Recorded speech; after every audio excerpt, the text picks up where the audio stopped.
Como dije la última vez que estuve hablando de esta carta, al principio del capítulo 3 se ve cómo Pablo comienza a hacer una intercesión. Me imagino que no os acordáis, pero el capítulo comienza así. Por esta causa, decíamos que era por todo lo reflexionado anteriormente, yo, Pablo, prisionero de Cristo, por vosotros, etcétera, etcétera, ¿sí? Y empieza ahí, y de repente Pablo se desvía y empieza a explicar cosas y a traer claridad de cosas que él tiene ahí en mente, ¿no? Que era el misterio de Cristo. Pero a lo largo del texto, cuando llegamos al capítulo 14, nos damos cuenta de que Pablo vuelve otra vez a la intercesión, ¿sí? Ahora retoma lo que va a ser la oración. ¿Qué es lo que Pablo clama? ¿Qué es lo que Pablo pide a Dios por esta congregación? Así que nos vamos en el capítulo 13 nos vamos al versículo 14 y vamos a leer hasta el 21. Yo estoy usando una traducción que se llama Biblia textual, cuarta edición, ¿vale? Por si encuentras matices que son distintos. Dice así, Pablo: por lo cual doblo mis rodillas ante el Padre, de quien recibe nombre toda familia en los cielos y en la tierra, para que os dé, conforme a la riqueza de su gloria, ser fortalecidos con poder en el hombre interior por su espíritu. Al habitar Cristo por la fe en vuestros corazones, a fin de que, arraigados y cimentados en amor, seáis plenamente capaces de comprender con todos los santos cuál es la anchura, la largura, la altura y la profundidad. Y así conocer el amor de Cristo, que excede a todo conocimiento, para que seáis llenos de toda la plenitud de Dios. Y al que es poderoso para hacer todas las cosas infinitamente más allá de lo que pedimos o entendemos, según el poder que nos está energizando a nosotros, a Él sea la gloria en la Iglesia y en Cristo Jesús, por todas las generaciones del siglo de los siglos. Amén. Vamos a ir por partes, ¿vale? Esto es un estudio, así que nos vamos versículo por versículo, parte por parte, para poder encontrar el entendimiento, ¿no?, de todo lo que tenemos delante, ¿sí? Dice, por lo cual doblo mis rodillas ante el Padre, de quien recibe nombre toda familia en los cielos y en la tierra. ¿Qué os transmite a vosotros la postura de arrodillarse? Oración, reverencia, humillación. Efectivamente, ¿no? Cuando yo me ponía a pensar en Pablo y en que él deja bien claro, ¿no?, que él toma esta postura para hacer ese clamor, ¿no?, cuando él quiere clamar a favor del pueblo, ¿sí? Él dice, doblo, ante el cual yo doblo mis rodillas. Te voy a hacer una pregunta personal. No hace falta que lo digas igual en alto, ¿vale? ¿Te cuesta orar así?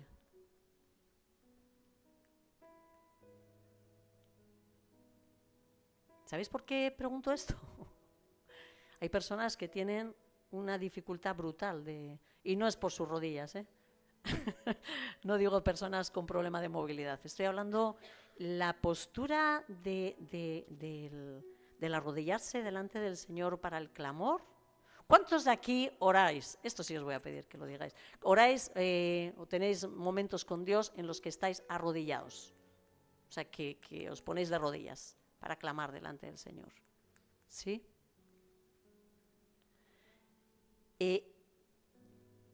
Es algo sorprendente, iba a decir increíble, sorprendente, pero cuando uno tiene dificultad y no tiene ningún o mucho deseo de la obediencia al Señor, difícilmente te pondrás de rodillas delante de Él. Es algo curioso, pero es algo que hay que romper, ¿sí? Hay algo que es bueno practicar, y es el tema de tomar una posición de humildad delante del Señor. Vengo aquí, necesitada, ¿sí? Y uno se postra para decirle, o sea, te necesito. Parece una tontería, pero te voy a retar a que lo hagas. A ver si te cuesta mucho. Si te cuesta, vete a preguntarle al Padre, ¿cuál es el problema que hay en tu corazón? Para tomar esa postura, porque normalmente es un tema de orgullo, ¿vale? Y de falta de actitud en obediencia. Pablo intercede por esta congregación ante el Padre, dice, de quien recibe nombre toda familia. No sé si os acordáis que este texto fue mencionado por Marcela cuando ella nos estuvo hablando, ¿no? En estas predicaciones que ella nos está compartiendo con respecto a la piedad y cómo el Señor nos había dado palabra, ¿no? de que debíamos de ejercitarnos en la piedad. Ella estaba tratando el fundamento, ¿verdad?, que era el amor a Dios y el temor de Dios. Entonces tomó este texto, que por cierto me quedé con la duda de decir, ¿lo trabajo o no lo trabajo? O lo doy ya por trabajado, ¿no? Porque ella lo había comentado. Ella nos hablaba como muchas veces es tan difícil para su pueblo tomar ese contacto correcto con Dios, cuando debemos de conocerle como Dios Padre. ¿Sí? ¿Os acordáis de que nos hablaba de que muchas veces hay esa dificultad de que lo vivido, la experiencia personal, nos lleva muchas veces a tener o a no tener una comunión correcta y una visión correcta de quién es Dios Padre? ¿Sí? ¿Os acordáis de esto? ¿Estábamos de acuerdo o no estábamos de acuerdo? ¿Habéis tenido a veces dificultades para ubicar al Señor como un Dios Padre? Tú dices, ya, pero es que mi Padre nunca estaba. Pues entonces, qué menudo problema, ¿no? Muchas veces luego tener esa confianza en un Dios Padre, pero que es un Dios Padre que nunca se aparta de ti. Dices, eso no lo he conocido, ¿no? O un Dios que está presente pero pasivo, ¿no? Entonces difícilmente pensarás en un Dios Padre que se preocupa continuamente de tus necesidades, ¿no? Y ella nos trajo todo un tiempo. Si alguien quiere volver a reflexionarlo, nos pide el link para poder escuchar la predicación, ¿verdad? Porque verdaderamente necesitamos despertar a esta identidad como hijos, ¿sí? Necesitábamos arrancar de nosotros ese espíritu de orfandad que muchas veces tenemos, ¿sí? Y tomar lo que el Señor nos ha dado, ¿no? La autoridad de ser hijos, ¿no? La potestad de ser hijos. Y aquí Pablo nos está hablando del Padre, que dice que ese Padre da nombre. Y dice que es Padre de toda familia, de lo que hay en los cielos y en la tierra. Este Padre da nombre. ¿Qué entendéis vosotros por nombre? ¿Qué creéis que quiere decir este Padre da nombre? Identidad. ¿Sí? Un nombre identifica, da identidad, da posición. Entonces, ¿es solo Dios nuestro Padre? ¿O qué dice aquí el texto? De toda familia. Así que Pablo nos está mostrando en este texto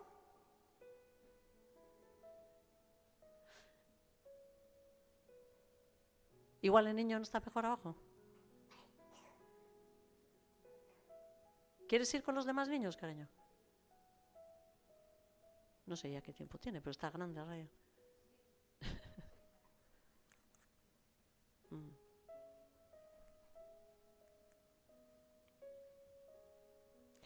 Padre de toda familia, de lo que está en los cielos, de lo que está en la tierra.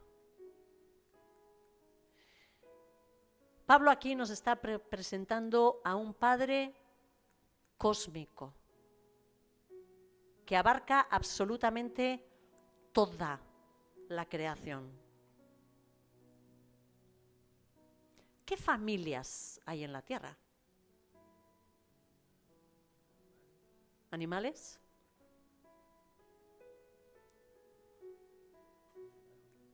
¿Seres humanos? ¿Las plantas?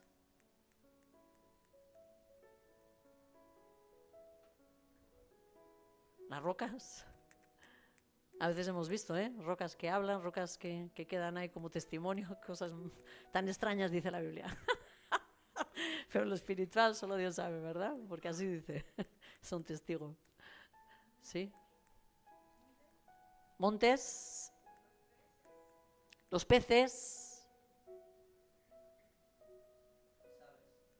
Bueno, y si os pregunto cuáles son las familias del cielo, si no decir las de la tierra, ¿qué vais a decir las del cielo? A ver, venga, va. Querubines, serafines, guardianes, ángeles. Sí, entendemos que querubines, serafines son arcángeles, son estrellas. Bueno, ahí detrás suele haber potestades o ángeles también que toman sí, esa autoridad, sí. Bueno, eso es también una desviación, pero sí. Las estrellas, los astros, todo lo que hay, con todo el mundo espiritual que también hay detrás, ¿verdad? Las luminarias, los planetas, muchas familias. Y aquí, en concreto, Pablo nos está presentando a Dios como Padre de todas ellas. Yo siempre que me había sentido tan exclusiva, siempre pensaba, Padre, Dios solamente es Padre de nosotros, de los hombres, ¿verdad? Y ya después de un tiempo empecé a darme cuenta cuando decía, y los hijos de Dios, refiriéndose a los ángeles, yo dije, pues mira, a estos también les tienen por hijos, ¿sí? y viendo este texto, yo digo, es que Él es Padre absolutamente de todo lo creado, ¿no? Venía a mi mente el recuerdo de que me habían hablado de un hombre de Dios, un hombre que amaba a Dios profundamente, que luego tomaron su nombre y le dieron el nombre de santo, un hermano nuestro en la fe llamado Francisco de Asís, ¿sí? Que él tenía esta consciencia, ¿verdad? Y él se relacionaba con los animales, ¿no? Y como hermanos, ¿sí? Él se relacionaba con los animales. Entiendo que también el Señor le dio la capacidad de tomar este contacto también con ellos, ¿no? Y relacionarse en un lenguaje entre ellos común. Esta carta no nos está mostrando a Cristo como Jesús de Nazaret exclusivamente, ¿sí? Y no quiero que os escandalicéis, ¿vale? Lo que quiero es que me intentéis entender lo que estoy hablando, ¿sí?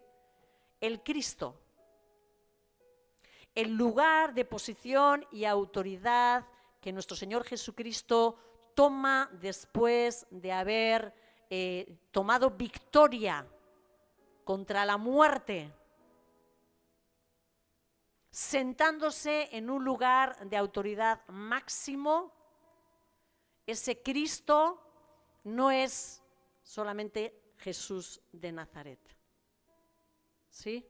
Jesús de Nazaret es su manifestación como hombre que viene a la tierra, ¿sí? Que camina, que suda, que se cansa, ¿sí?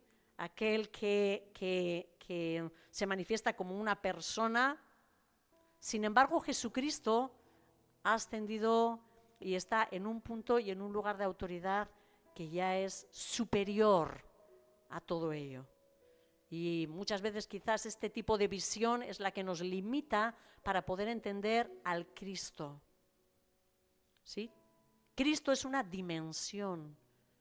Dice la palabra que aquellos que somos suyos estamos, ¿dónde? En Cristo. En Cristo. Si fuera Jesús de Nazaret, no vivimos todos dentro. ¿Se entiende esto? Tenemos que tener una comprensión superior a lo que quizás nuestra mente muchas veces limita a Dios, ¿sí? En realidad todo es Cristo, ¿sí? Y nosotros vivimos en Él. Y nosotros vivimos en Él. Cristo es la luz. Cristo es la verdad. ¿Qué estamos diciendo? Hay cosas que nosotros, nuestro alma, nuestra mente no alcanza a comprender. La verdad. Cristo es la vida.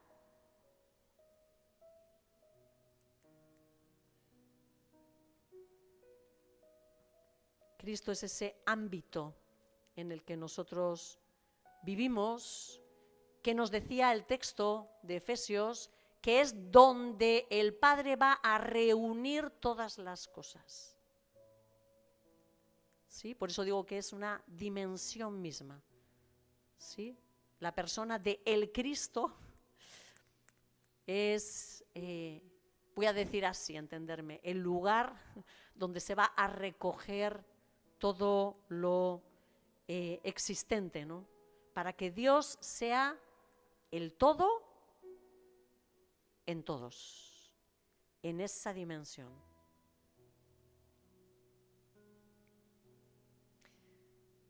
Pablo también nos está transmitiendo una visión de la Iglesia como algo corporativo, como algo universal,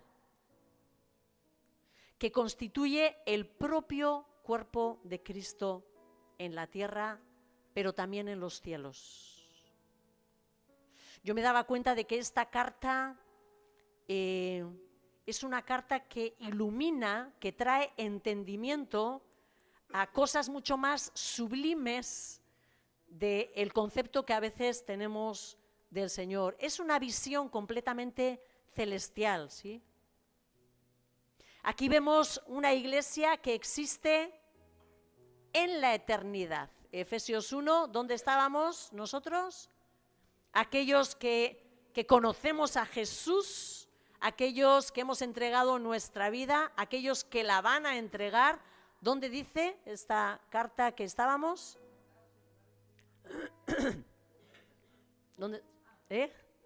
Bueno, hay muertos en delitos y pecados antes de haber conocido a Jesús. Pero ¿qué dice Efesios 1? ¿Dónde nos bendijo el Señor antes de entrar en este mundo? Estábamos en la eternidad, estábamos en los celestiales. No me lo estoy inventando, amados. Yo hay veces que no sé cómo decir, como que cuando sale de lo que estamos acostumbrados de escuchar, ¿no? Uno empieza a pensar, ¿cómo?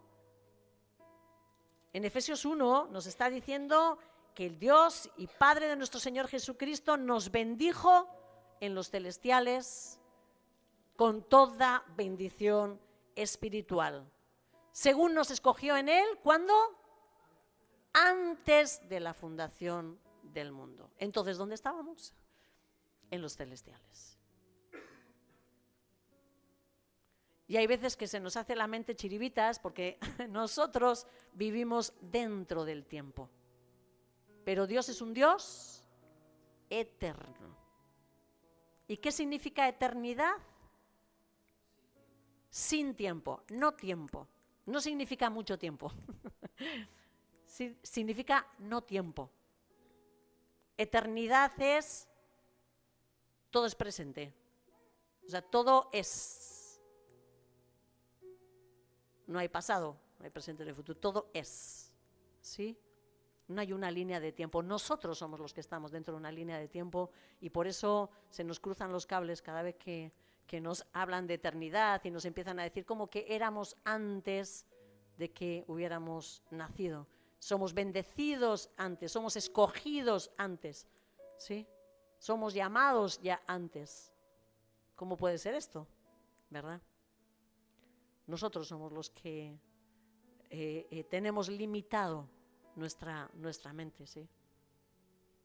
Sin embargo, toda esta carta de alguna forma se está dedicando a traernos el entendimiento de cuál es nuestra posición en Cristo, de cuál es la iglesia, una iglesia que ha sido amada desde la eternidad, una iglesia que ha sido bendecida con toda bendición espiritual, una iglesia que no solo tiene responsabilidad aquí en la tierra, sino que dijimos a quién teníamos que llevar el mensaje, a quién teníamos que llevar la gloria de nuestro Dios. ¿No nos acordamos? ¿O no os atrevéis a hablar?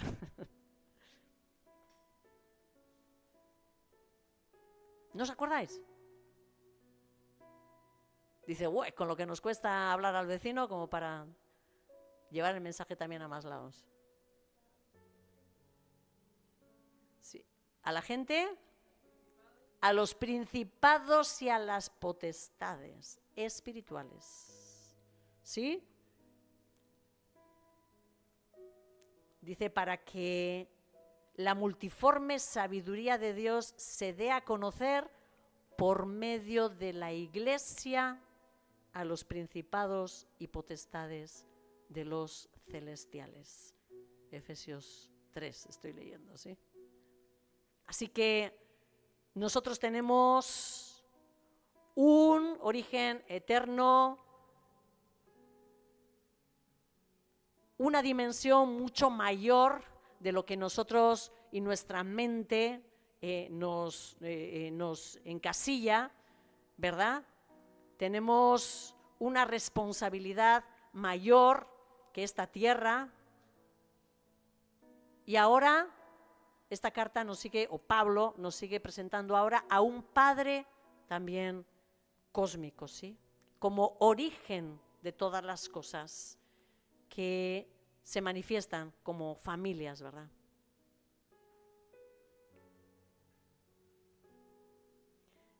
Y meditando en esto, me ponía a pensar en el cuidado tan exquisito que Dios tiene absolutamente de todas las cosas que son suyas, ¿no? Reflexionando un poquito en el amor del Señor, ¿no?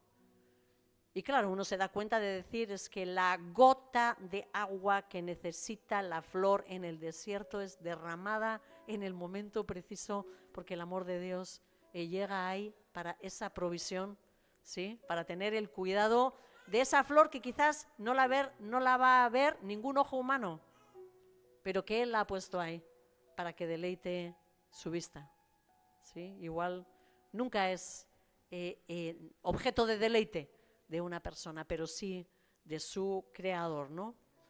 ¿Qué es lo que nos dice nuestro Padre Celestial? ¿Cuál es el cuidado al que llega nuestro Padre Celestial? La niña de sus ojos, dices que con su pueblo, ¿no? Que dice que es la niña de sus ojos, dice que hasta el pelo de nuestra cabeza. Y algunos dicen, menudo problema va a tener, ¿eh? Sobre todo en estas épocas, ¿verdad? Que se caen muchos, ¿no? Sí, pero hasta el cabello, el número de los pelos, yo creo que es esa, no es una exageración, porque el Padre tiene control de esto también, claro que lo tiene, ¿sí? Pero para que nosotros captemos a qué nivel el Dios de los cielos está pendiente de nosotros. Su amor no es escaso. Su amor no es escaso. Dice el versículo 16 que él va a pedir e invoca y se arrodilla delante de este Padre celestial, ¿no? Aquel que está dispuesto para nosotros, dice, para que os dé, conforme a la riqueza de su gloria, ser fortalecidos con poder en el hombre interior por su espíritu. La primera cosa que pide a Dios a Pablo es que obre con el poder que opera a través de su Espíritu Santo para el fortalecimiento de ese hombre interior. Hermanos, la vida cristiana no es automática. La vida cristiana nos llega como un don, ¿sí? Un don de gracia. Nosotros ahí no hemos tenido que hacer nada más que dar un paso adelante y decir, sí, Señor, yo te sigo. Pero luego necesitamos un compromiso con el Espíritu de Dios, quien nos va a capacitar para ir conociendo a Cristo y sus propósitos. ¿Se entiende esto? Hay un comienzo, eso ha sido entregado, ¿vale? Toma, la salvación. Indiscutiblemente, nosotros no podemos hacer absolutamente nada para ello. Pero luego necesitamos darnos a nosotros y trabajar junto con el Espíritu Santo para ese crecimiento. ¿Sí? Necesitamos ser estimulados por Él, pero trabajar nuestra alma, ¿no? Para capacitarnos, ¿sí? Dios no va a capacitar a espíritus que no desean cambiar, a espíritus que están distraídos. La gente que está llena en sus corazones de otras cosas no crece, hermanos. No crece espiritualmente. No crece. Necesitamos la atención. Necesitamos un esfuerzo. Necesitamos saber que lo queremos.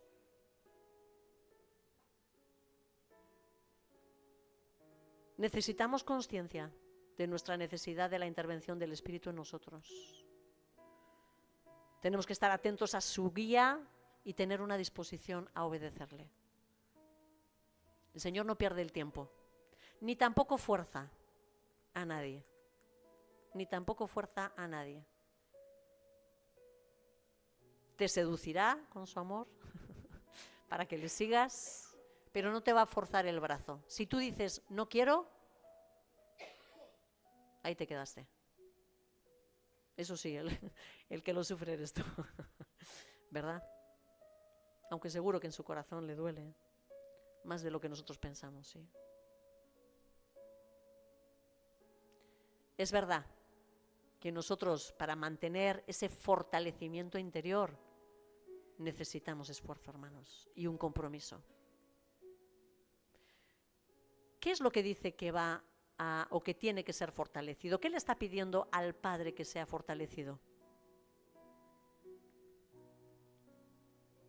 El hombre interior. ¿A qué creéis que se está refiriendo? ¿Al espíritu? ¿Al alma? Bueno, yo creo que ambas cosas. Sí, yo pensaba en ese corazón del espíritu que es el que está conectado al alma, que ese tenía que ser fortalecido, ¿verdad? Ese lugar de donde salen nuestros compromisos, ese lugar de donde salen nuestras determinaciones, ese lugar de donde salen las decisiones, ¿sí? Si fortalecemos el cuerpo, ¿qué buscaremos? A ver, los del gimnasio, si fortalecemos el cuerpo, ¿qué buscamos? Fuerza, simplemente, ¿verdad? Una fuerza física, y lo que vamos a buscar seguramente es exhibirlo, ¿verdad? Si fortalecemos nuestra alma solamente, cuidado con eso. Cuidado con eso, porque nos vamos a estar continuamente guiando por los sentimientos, ¿sí? Solamente por los sentimientos. ¿Qué me apetece? ¿Qué es lo que quiero? ¿Sí? Solamente quizás necesitamos fortalecer nuestro espíritu. Si nuestro espíritu es guiado por el Espíritu Santo, solo entonces vamos a tomar gobierno de nuestro ser, Y ese espíritu va a tomar también gobierno de nuestra alma y le va a decir, alma mía, bendice, adora, haz así, haz allá, ¿sí? Pero es el espíritu el que tiene que tomar preeminencia sobre el alma, ¿no? Y el alma ahí entonces someterá al cuerpo. Entonces uno sí se puede arrodillar tranquilamente y con libertad. Y uno se puede arrodillar con libertad cuando siente que está esto tomado. Sí.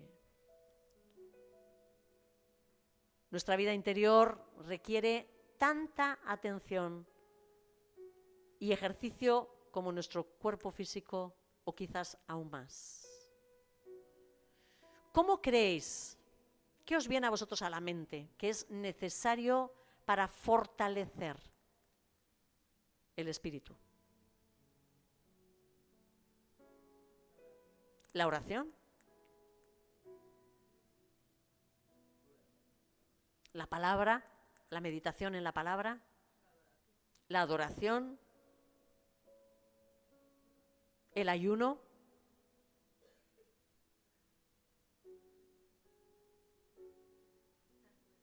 Estar con él. Al espíritu necesitamos darlo de comer y de beber. Hay que darle de comer y de beber. Así como lo tenemos tan claro de ese cuerpo, que hay que darle de comer y de beber, y a veces nos pasa esto con nuestros niños, que lo único que sabemos es darle de comer y de beber a los niños. Y se nos olvida de que hay otra responsabilidad que es tan importante o más que ese darle de comer y beber en lo físico, que es ese alimento espiritual. Y de eso somos responsables los padres, ¿verdad? De dar de comer y de beber, para que esas almas se estimulen, o ese espíritu de nuestros niños también se estimule, ¿no? Pero muchas veces necesitamos primero empezar por uno, ¿sí? Empezar a tener hambre y sed, sentir nuestra hambre y nuestra sed de nuestro Dios. ¿Sí? El ser interior no vive del aire, aunque el espíritu es aire, ¿sí? Pero no vive del aire. Hay que cultivarlo. Se necesita tiempo con el Señor. Se necesita tiempo con el Señor. Y esto lo decimos una y otra vez. Una y otra vez. Pero ¿cuántos de vosotros tenéis un tiempo que ya lo tenéis apartado con el Padre? Un tiempo. ¿Lo hacéis? ¿Cuántos tienen un tiempo? Un tiempo en el que se disciplina para decir, yo estoy ese tiempo con mi Padre, derramo mi espíritu, aquí estoy, Padre. Como os decía alguna vez, aunque solo sea para decirle te necesito, pero ahí estoy. Versículo 17 dice, al habitar Cristo por la fe en vuestros corazones, a fin de que arraigados y cimentados en amor. La otra cosa en la que tiene que obrar el poder de Dios es en que Cristo habite por la fe en nuestros corazones. Necesitamos que nos fortalezca nuestro ser interior, que Cristo habite por la fe en nuestros corazones.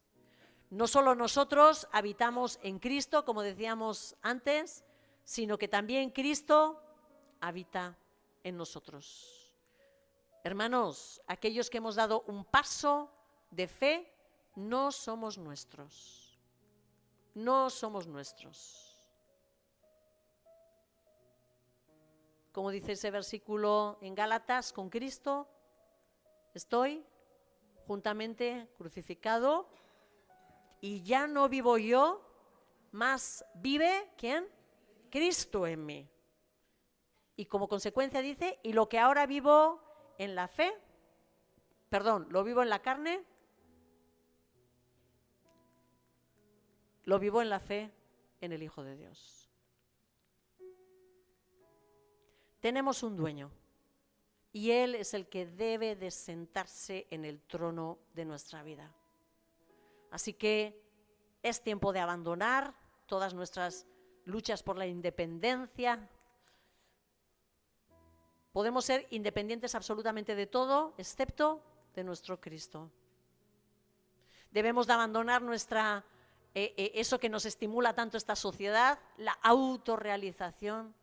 Tú, tu valor, tú mismo, no, tú tienes, tú, ¿sí? Normalmente este es el discurso de esta sociedad que nos enseña a centrarnos en nosotros, y nada más lejos de lo que el Señor quiere, donde nosotros debemos de poner los ojos, ¿sí? Nosotros no estamos para autorrealizarnos, sino para cumplir su voluntad. Porque cuando nosotros cumplamos su voluntad, entonces vamos a realizarnos.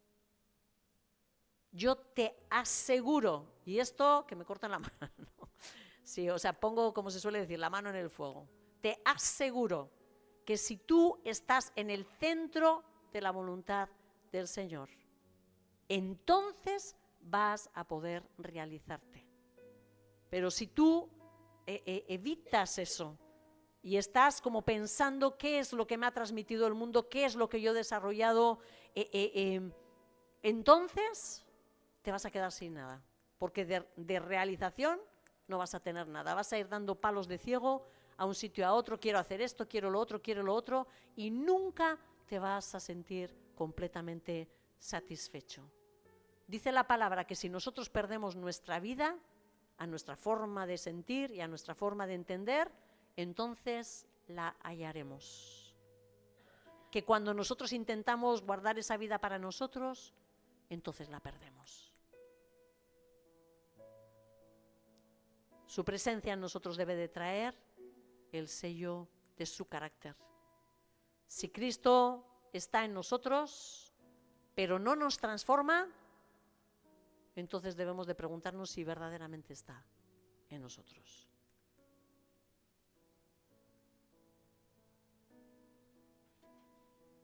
Dice, a fin de que arraigados y cimentados en amor. Esta es nuestra responsabilidad. Nosotros debemos arraigarnos y cimentarnos en amor. Aquí toma dos figuras, dos imágenes, ¿sí? Una tomada de la naturaleza y la otra sobre la arquitectura, ¿no? Dice arraigados. ¿A qué os suena esto? A raíz, arraigados, ¿sí? Tenemos que establecer raíz, como ese árbol fuerte, que aunque vengan los vientos, se doblará en ese momento, pero luego se levanta, ¿verdad? Y dice cimentados. ¿Os acordáis cuando, yo creo que Marcela nos habló de esa parábola del necio que escuchaba, pero ¿no os acordáis? La de las ¿dónde construyes tu vida? ¿Si en la arena o en la roca? Sí. ¿Qué hacían? Escuchaban los dos, pero el necio, esas vocecillas, no obedecía. El necio no obedecía. Así que necesitamos cimentarnos, lo cual quiere decir que nuestras vidas no tienen que estar sobre la arena, sino sobre la roca, ¿no? Tomando como cimiento lo que es a nuestro Señor, ¿no? El amor por nuestro Señor Jesucristo, ¿no? Solo eso nos permitirá aguantar todos los embistes que vengan en nuestra vida. Aún la persecución se puede soportar si nuestro amor por Él y su causa están por encima de nosotros mismos. Aún la persecución es algo que se puede sobrellevar. Versículos 18 y 19. Dice que seáis plenamente capaces de comprender con todos los santos cuál es la anchura y la largura, la altura y la profundidad. Y así conocer el amor de Cristo que excede a todo conocimiento, para que seáis llenos de toda la plenitud de Dios. Esta afirmación en el amor de Dios nos va a llevar a dos cosas. Ponemos la primera diapositiva, por favor. Una, a ser capaces de comprender, y dos, a ser capaces de conocer.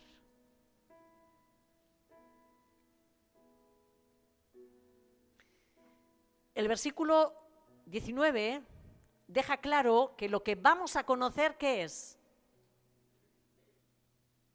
Léelo en tu Biblia.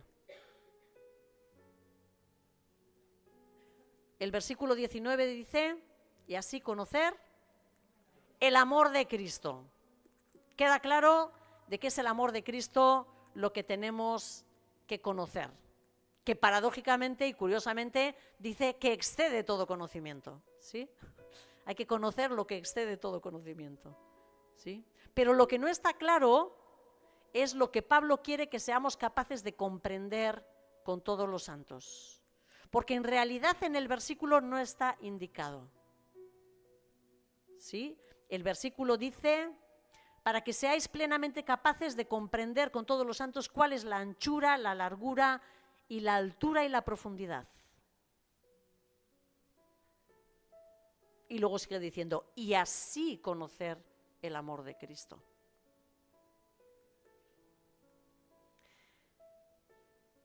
Normalmente se suele interpretar que esto, o sea, esa elipsis, voy a decir, que hay ahí, es eso que parece que falta algo para rellenar. Normalmente siempre se entiende que es el amor de Cristo también, ¿vale?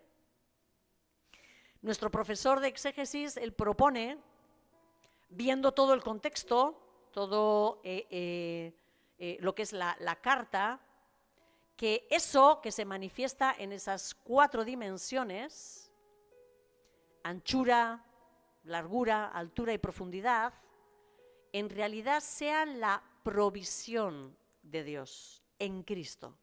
Es decir, la provisión que Dios ha hecho al hombre, y no solo al hombre, sino a toda su creación, a través de la entrega de su Hijo. Lo voy a volver a repetir, ¿vale? Porque yo creo que si no está difícil.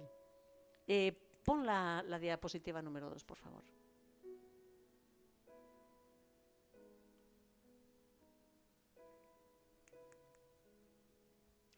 Él propone, no mirando solamente el texto, porque lo que estamos diciendo en el texto es como que hay una elipsis, hay algo que falta en el texto, ¿sí? Y él propone, mirando la carta, que lo que Pablo está diciendo que necesitamos es la comprensión de esa provisión, de esa entrega que Dios Padre hace de su Hijo Jesucristo para el bien no solo de los hombres, sino absolutamente de toda la creación.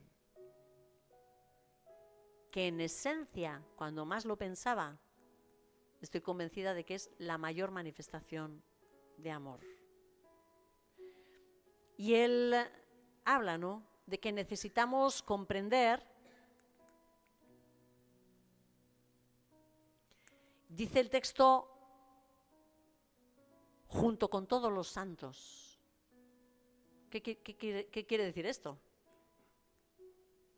¿Que lo necesito comprender yo?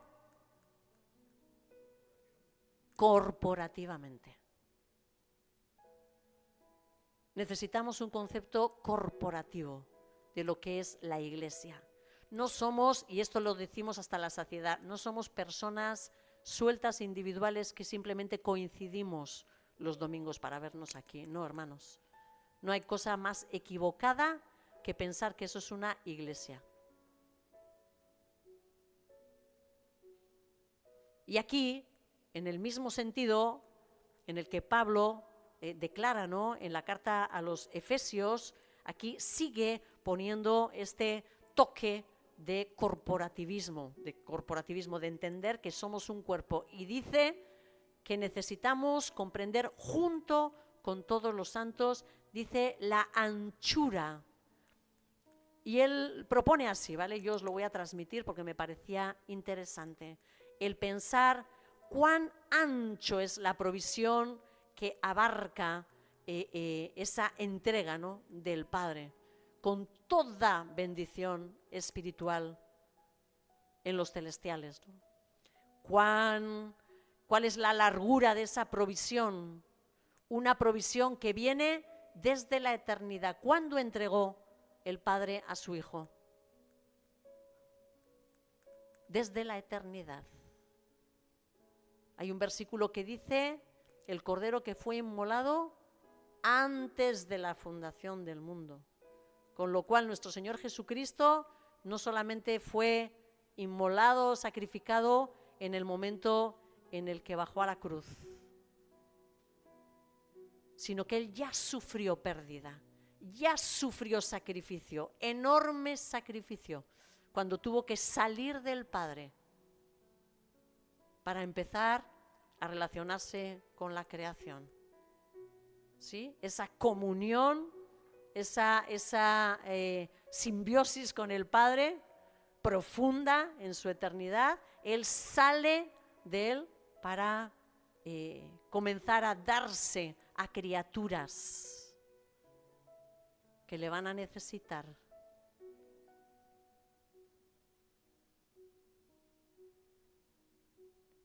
Una provisión desde la eternidad. Dios Padre entregó a su Hijo ya en el momento que tuvo que salir de Él, ¿no? Necesitamos comprender la profundidad a la que Cristo tuvo que humillarse para hacerse hombre y descender a un nivel al que el hombre está. Porque verdaderamente el hombre está en lugares bajos, muy bajos, de tinieblas. Y Él tuvo que acceder a esos lugares para llevar nuestro pecado. La profundidad de su provisión. Igualmente necesitamos comprender la altura a la que nuestro Señor Jesucristo ha ascendido tras su victoria a la muerte y la posición en la que ha elevado a su pueblo con Él. Y verdaderamente todo esto uno lo puede hablar, pero uno lo tiene que comprender. Comprender lo incomprensible.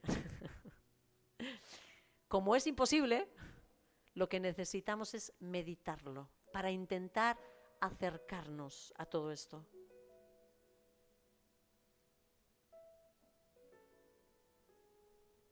Necesitamos aprender, hermanos, a pensar en la obra profunda de nuestro Señor Jesucristo, por nosotros, por toda la creación. Meditar en ello para deleitarnos y crecer espiritualmente. Si nosotros no entendemos esto, no vamos a ser una iglesia que se entrega, no vamos a ser una iglesia que persevera, no vamos a ser una iglesia que ama, no vamos a ser una iglesia que sea estable.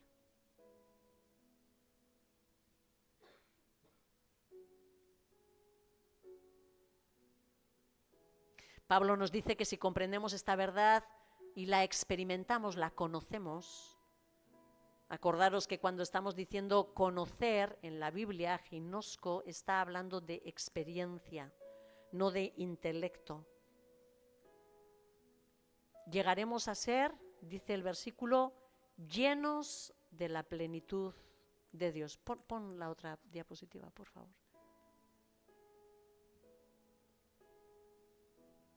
Todo el proceso que Pablo está pidiendo es ¿para qué? Para llegar a ser llenos de la plenitud de Dios.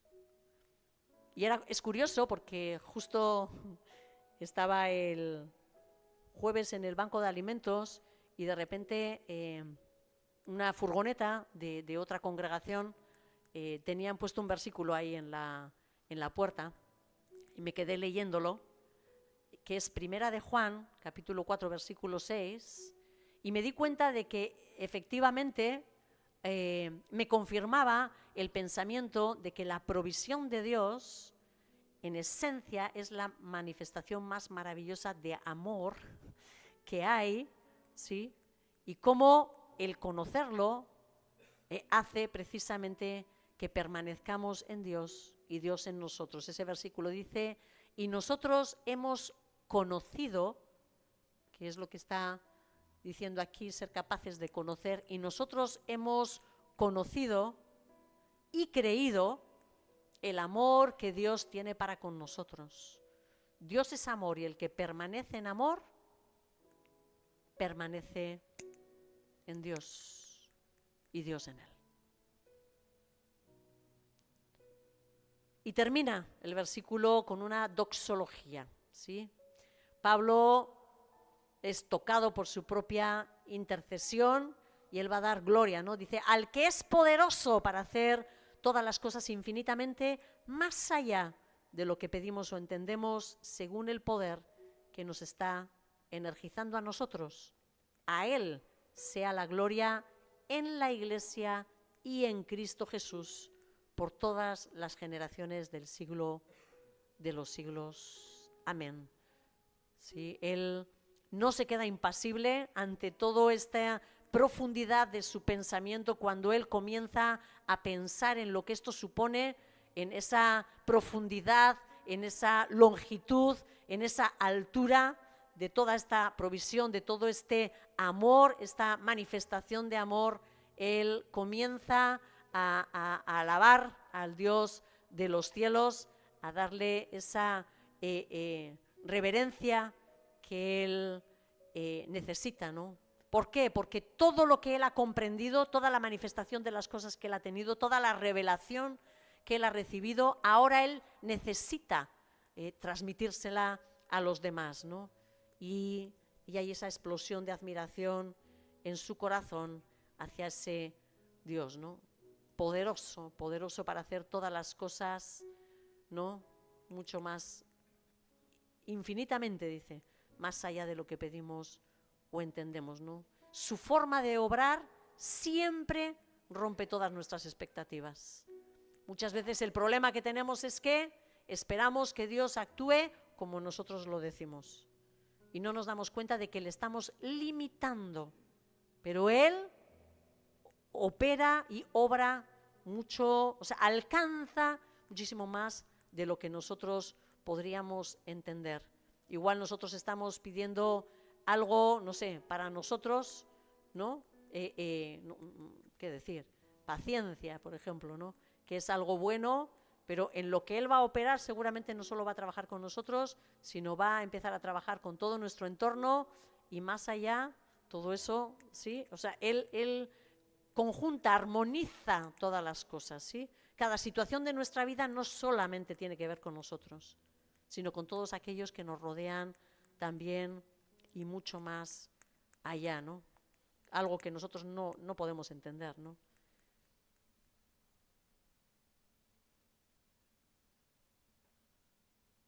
A Él sea la gloria en la Iglesia y en Cristo Jesús.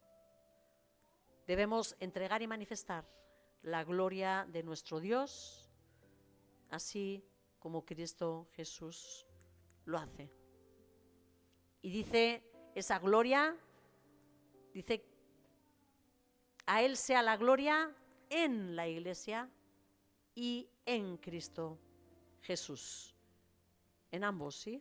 Así que nuestra responsabilidad es también como la de Cristo Jesús, entregarle también a Él la gloria, pero de una forma que trascienda las generaciones. Dice, por todas las generaciones del siglo de los siglos.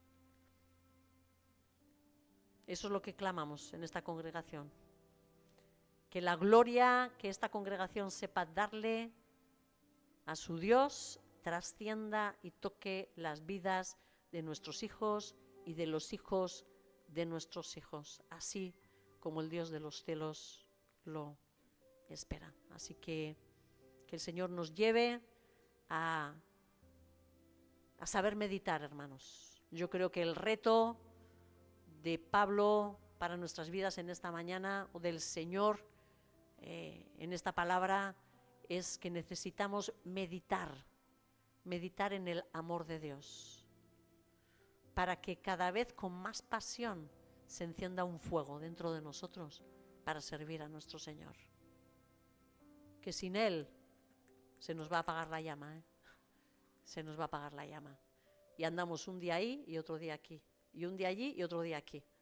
¿Sí? ¿Por qué? Porque no sabemos mantener la llama encendida. Y la comprensión de la provisión, del amor, de la expresión de Dios por nosotros es suficiente para mantenernos día y noche diciendo gracias, gracias, gracias, gracias. Hoy cuando estábamos en la alabanza me daba cierta tristeza, lo voy a decir así, ¿vale? Me daba cuenta de que todavía no somos una congregación que sabemos expresar el agradecimiento, aunque lo tengamos que decir 500 veces, hermanos. Es poco para lo que Él se merece. Pero no nos unimos, ni siquiera para decir gracias, Señor Jesús, con nuestras bocas. Espero que con nuestros espíritus, no sé. Señor, y te damos inmensas gracias por todo ese amor con el que tú nos has amado, Señor.